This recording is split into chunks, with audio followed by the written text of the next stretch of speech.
تو جو آئے کریمہ، کیونکہ ہر مجلس کا ایک اپنا الگ ماحول ہوتا ہے اور یہ مجلس 10واں ہے، ظاہر سی بات ہے کہ اس میں 15 منٹ میں ذاکر اور خطیب بہت کچھ تو عرض نہیں کر سکتا ہے، بس تھوڑا سا بلا تمہید میں آپ کو خداوند عالم نے جو موت کے حوالے سے قرآن مجید میں ارشاد فرمایا، تو خلاق عالم نے کیا ارشاد فرمایا؟ خلاق عالم نے فرمایا کل نفس ذائقۃ الموت، ہر ذی نفس کو ذائقہ موت چکھنا ہے۔ یعنی اللہ نے اس آیے کریمہ میں یہ سب کے لیے فرمایا، یہ سب کے لیے اعلان کیا، کسی ایک فرقے کو اللہ نے قید نہیں کیا، بلکہ اللہ نے سب کے لیے کہا۔ اللہ نے یہ نہیں کہا کہ مالکی کو مرنا ہے، حنفی کو زندہ رہنا ہے، یا حنفی کو مرنا ہے اور دیوبندی کو زندہ رہنا ہے، یا دیوبندی کو مر جانا ہے اور شیعہ کو زندہ رہنا ہے، یا کافر کو مرنا ہے اور منافق کو زندہ رہنا ہے، یا منافق کو جینا ہے اور دوسرے افراد کو مرنا ہے، یا فلاں قوم کو زندہ رہنا ہے اور فلاں قبیلے اور خاندان اور قوم کو مر جانا ہے۔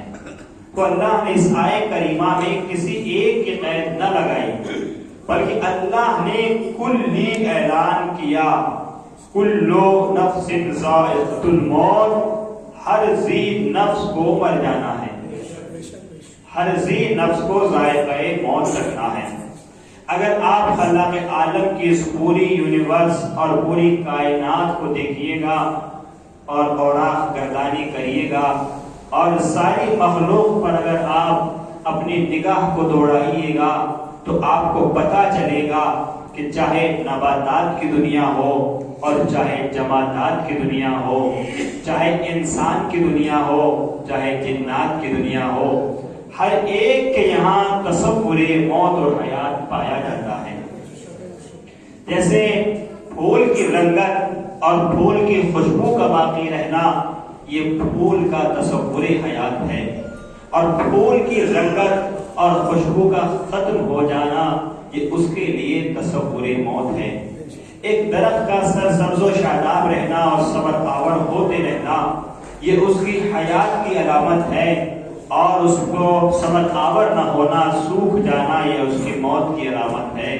اسی طریقے سے زمین کے اندر بھی اللہ نے تصور موت اور حیات کو رکھا ہے۔ جسے آپ کہتے ہیں کہ یہ جگہ بنجر ہو گئی، یہ زمین بنجر ہو گئی، بس یہ بنجر کہنا ہی اس زمین کے ٹکڑے کے لیے موت کی علامت ہے، اور کہنا کہ یہ زمین کا حصہ، یہ خطہ بڑا زرخیز ہے، اس کے لیے وہی زندگی کی علامت ہے۔ تو یہ موت اور حیات کے حوالے سے گفتگو ہو رہی ہے۔ تو اللہ نے کہا ہر ایک کو مرنا ہے، ہر ایک کو یہاں سے جانا ہے، اور پھر اللہ نے فلسفہ موت اور حیات کو بتایا۔ سورہ ملک میں خلاق عالم ارشاد فرما رہا ہے، اللہ نے تصور حیات اور تصور زندگی کے ریزن بتائی، وجہ بتائی، کاؤز اور علت بتائی کہ پروردگار عالم تو نے اس موت اور حیات کو رکھا کیوں؟ آخر وجہ کیا تھی، علت کیا تھی کہ اللہ تو نے حیات دی، پھر موت دی اور پھر زندہ کرے گا؟ یہ فلسفہ کیا ہے؟ اے خلاق عالم تو بتانا کیا چاہ رہا ہے؟ تو اللہ نے سورہ ملک کی اس آیے کریمہ میں سے ریزن کو بھی اور کے واضح کر دیا۔ ارشاد الہی ہوا الذی خلق الموت والحیات لیبلوکم ایکم احسن عملا۔ اس لیے موت اور حیات کو رکھا گیا تاکہ اللہ تمہیں آزما سکے کہ تم میں اچھے اچھے عمل کون کر رہا ہے۔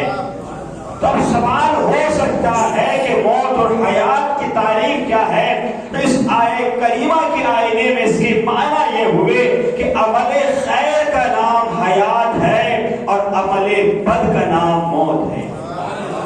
کہ یوں کہا جائے کہ شعور کا نام زندگی ہے، لا شعوری کا نام موت ہے۔ انسانیت کا نام حیات ہے اور انسانیت کو پامال کرنے ہی والی چیز کا نام موت ہے۔ صلوات پڑھے محمد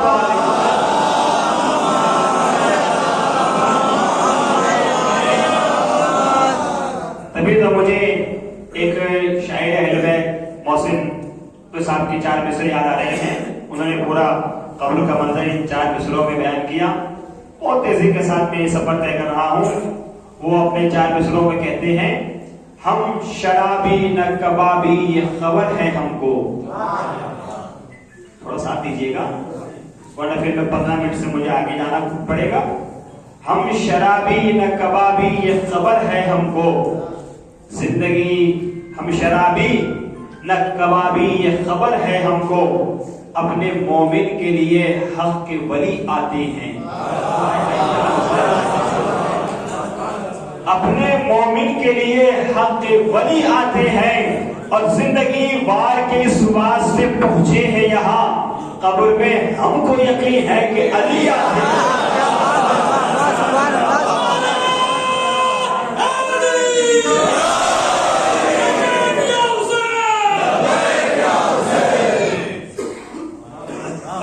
ہم کو یقین ہے کہ علی آتے ہیں. ایک شخص مولائے کائنات سے آ کے سوال کرتا ہے یا علی یہ بتائیے کہ زندگی کسے کہتے ہیں. تو مولائے کائنات نے پلٹ کر اسی سے سوال کیا کہ تو بتا کہ تو کسے زندگی سمجھتا ہے, تیرا تصور زندگی کیا ہے. تو وہ کہتا ہے یا علی اے مولائے کائنات میرا تصور زندگی بس اتنا سا ہے کہ سانس کا لینا تصور زندگی ہے. مولائے کائنات نے فرمایا کہ نہیں تیرا تصور یہ غلط ہے کہ جس کو تو تصور زندگی سمجھ رہا ہے یہ سانس لینا زندگی نہیں ہے بلکہ یہ سانس لینا ضرورت زندگی ہے. یہ سانس لینا تصور حیات ہے. یعنی مولا نے فرمایا کہ حرکت زندگی نہیں ہے اور جمود موت نہیں ہے. کہ مولا یہ تو آپ نے بالکل برعکس فرما دیا. ہم تو آج تک یہی سمجھتے تھے کہ سانس کا چلنا اور سانس کا لینا یہ تصور زندگی ہے اور آپ نے تو بالکل اس کے برعکس فرما دیا. کہا ابھی ہم دلیل دیے دیتے ہیں.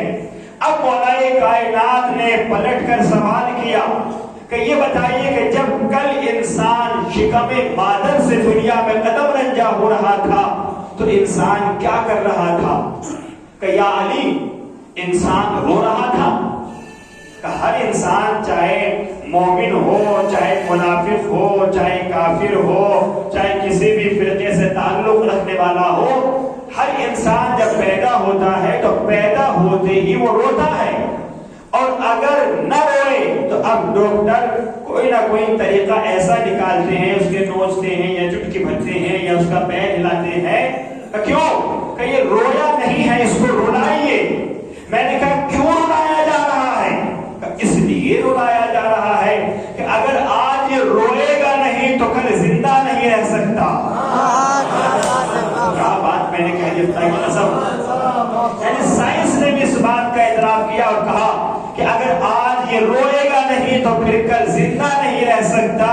تو اس کے معنی یہ ہوئے کہ رونا ہی علامت زندگی قرار پاتا ہے, رونا ہی دلیل حیات قرار پاتا ہے. تو اب مولا نے سوال کیا کہ بتا اچھا یہ آنے والا ہے انسان دنیا میں روتا کیوں ہے. کہا مولا مجھے تو نہیں پتا کہ کیوں روتا ہے, آپ ہی بتائیے. میری فکر محدود, میرا علم محدود, میری خدمت محدود, میری عقل محدود, مولا آپ ہی بتا دیجئے.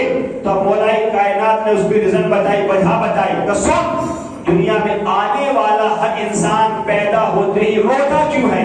کہ یاد بھی بتائیے کہ اس لیے روتا ہے کہ جب تک انسان اپنی ماں کے محدود شکم دائرے میں ہوتا ہے تو اب یہ انسان اسی محدود دائرے کو اپنا زندگی کا کل اثاثہ اور اپنے کل حیات اور اپنا کل ذخیرہ سمجھتا ہے. تو جب وہ دنیا میں آتا ہے تو یہ سوچ کے روتا ہے کہ آج تو مر رہا ہے. کیا بات. یعنی انسان جب پیدا ہوتا ہے تو اس لیے ہوتا ہے کہ آج تو مر رہا ہے. آج تیرا سارا مال, ساری سلطنت, سارا اقتدار, سارا منصب, سارا عہدہ اور سارا اثاثہ آج تیرا ادھر رہ جانے والا ہے. آج تو مر جائے گا, سب تجھ سے چھوٹ جائے گا. تو اس لیے ہر انسان دنیا میں آتا ہوا روتا ہے. تو مولا فرماتے ہیں کہ انسان یہ سوچ کے رو رہا ہوتا ہے کہ آج تو مر رہا ہے اور ادھر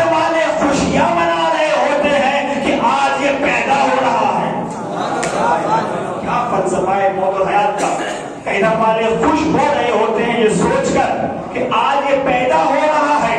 بس یہی مثال ادھر سے ادھر جانے والوں کی ہے. جب ادھر والے ادھر جاتے ہیں تو ادھر والے رو رہے ہوتے ہیں یہ سوچ کر کہ آج یہ مر رہا ہے, اور ادھر والے خوشی منا رہے ہوتے ہیں کہ آج یہ زندہ ہو رہا ہے. صلوات پہ محمد والے.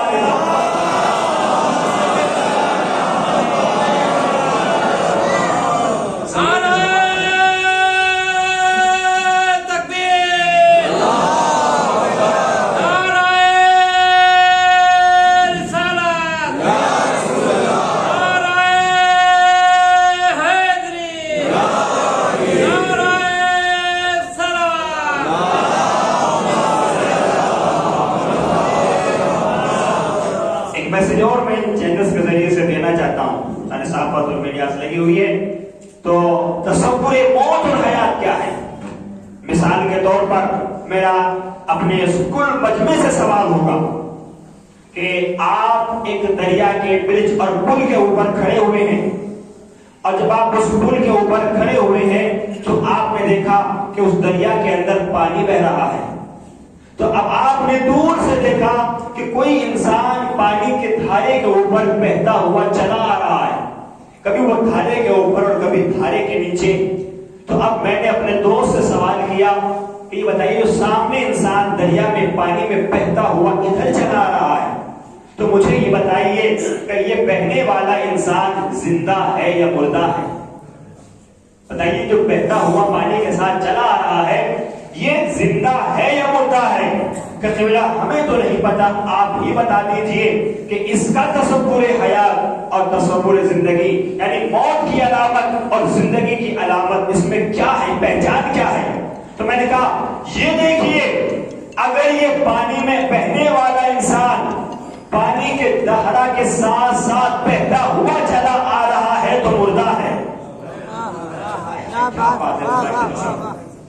اور آپ گردانی کریے گا تو پتا چلے گا کہ اگر یہ پانی کی دھارا کے ساتھ ساتھ بہتا ہوا چلا آ رہا ہے تو مردہ ہے, اور اگر یہ پانی کی دھارا کاٹ کر اپنے لیے خود راستہ بنا رہا ہے تو زندہ ہے. یعنی پانی میں بہنے والے انسان کی زندگی اور موت کی علامت کیا ہے.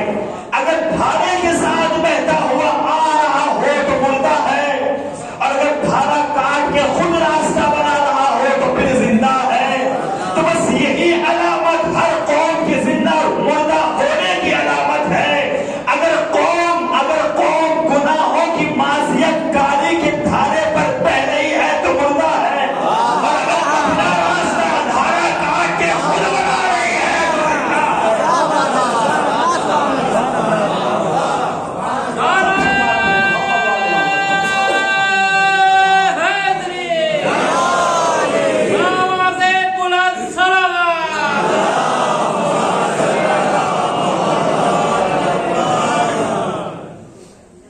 قوم کے زندہ اور مردہ ہونے کی علامت ہے جو پانی میں بہنے والے انسان کی زندگی اور موت کی علامت ہے. تو ہر انسان کو مرنا ہے, انسان کو زندہ نہیں رہنا ہے. یہاں کے چھوڑ کر اپنا سب کچھ آخرت کے جانب اس کو سفر طے کرنا ہے. اب جو انسان ہوتا ہے انسان کے ساتھ 4 دور ہوتے ہیں. یہ جملہ پڑھ کر بات تمام, پھر ایک جملہ مصائب کا پڑھ کر سفر تمام. 4 دور ہوتے ہیں. پہلا دور انسان کے پاس بچپنا ہوتا ہے, اور بچپنے کی پہچان کیا ہے. بچپنے کی پہچان یہ ہے کہ بات بات پر رونا, ہر بات کے لیے ضد کرنا, بار بار رونا, یہ انسان کے بچپنے کی علامت ہے. تو اچھا ہم جو یہ سمجھ رہے تھے کہ بچپنا ہمارا ساتھ دے گا, مگر یہ پہلا بھی اتنا بے وفا نکلا کہ ہمارا ساتھ چھوڑ کر ہمیں دوسرے کے حوالے کر گیا. بچپنا گزرا, اب جوانی آ گئی, تو ہم جوانی کے دہلیز پر قدم رنجا رہے اور یہ سوچ کر زندگی گزارتے رہے کہ شاید یہ دوسرا ہمارے ساتھ وفا کرے گا, یہ دوسرا دور ہمارے ساتھ وفا کی چیزیں دکھائے گا. لیکن یہ دوسرا بھی اتنا بے وفا نکلا کہ ہمیں تیسرے کے حوالے کر گیا. اب چلا گیا بڑھاپے کی طرف. تو جوانی کی علامت یہ ہے کہ بات بات پر تیزی، بات بات پر غصہ آنا، بات بات پر طیش آور ہو جانا، یہ جوانی ہے. تو اب ہم سوچ رہے تھے کہ یہ دوسرا ہمارے ساتھ وفا کرے گا. کاش میں بلا کے مفہوم میں قدر ناکامی سے محفوظ رہ جاؤں. آپ اتنی توجہ کے ساتھ مت سنیے گا، جیسے سنتے ویسے سنتے رہیے گا. تو اب دوسرا بھی اتنا غدار اور مکار نکلا کہ ہمیں تیسرے دور کے حوالے کر گیا. اب آ گیا بڑھاپا. بڑھاپے کی علامت کیا ہے؟ بڑھاپے میں انسان جمع تو کر لیتا ہے مگر کلہاڑی کی جگہ پر کتاب رکھ دیتا ہے اور کتاب کی جگہ پر کلہاڑی رکھ دیتا ہے. تمباکو کی جگہ پر روٹی رکھ دیتا ہے اور روٹی کی جگہ پر تمباکو رکھ دیتا ہے. یعنی اس کے معنی یہ ہوئے کہ بڑھاپے میں انسان جمع تو کر لیتا ہے مگر استعمال کا طریقہ بھول جاتا ہے. ایسے سنیے گا سلمان تو بڑے محمد والے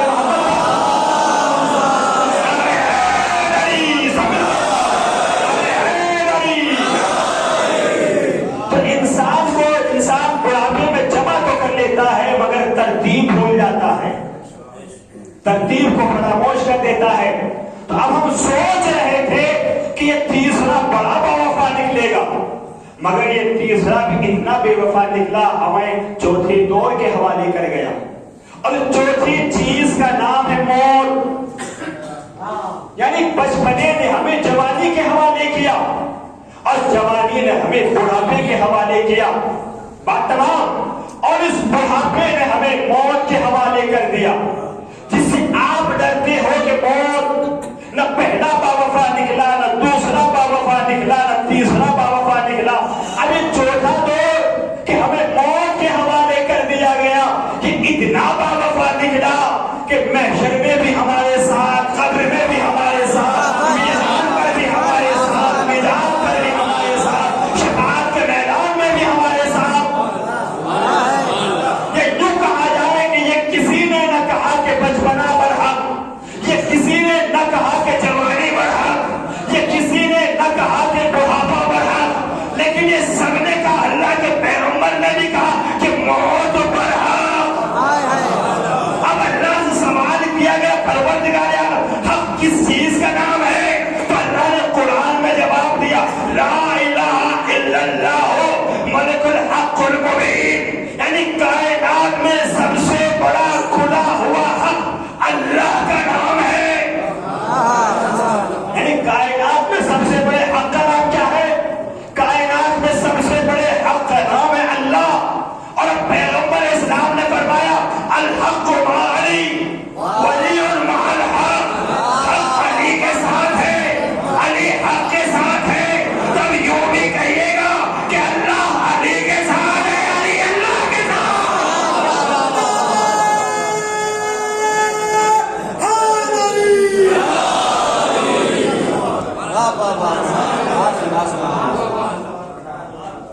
تو جس دور کو ہم برا سمجھتے تھے وہ تو ہمارے ہر مقام پہ کام آیا. قبر میں بھی کام، محشر میں بھی کام، میزان پر بھی کام، شفاعت میں بھی کام. بس دوستو کتنے افراد جمع ہوئے آج 10 دن کے بعد بھی. دوستو احباب، خاندان اور بزرگوار، مرحوم کے وارثوں کو تسلی اور تشفی کی خاطر جمع ہو گئے. لیکن ہائے عزادارو، انصاف سے بتاؤ، ابھی تو مرحوم کا بچہ بھی اتنا بڑا نہیں تھا کہ یہ خود اپنے باپ کی تدفین کر لیتا. لیکن نہیں عزادارو، بھائی نے، خاندان نے، قوم نے مل کر تدفین کرائی. مجھے اس مقام پر کربلا میں سید سجاد کی مظلومی یاد آ گئی.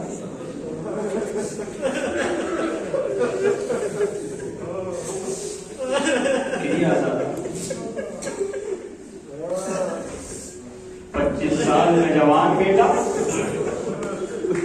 سید سجاد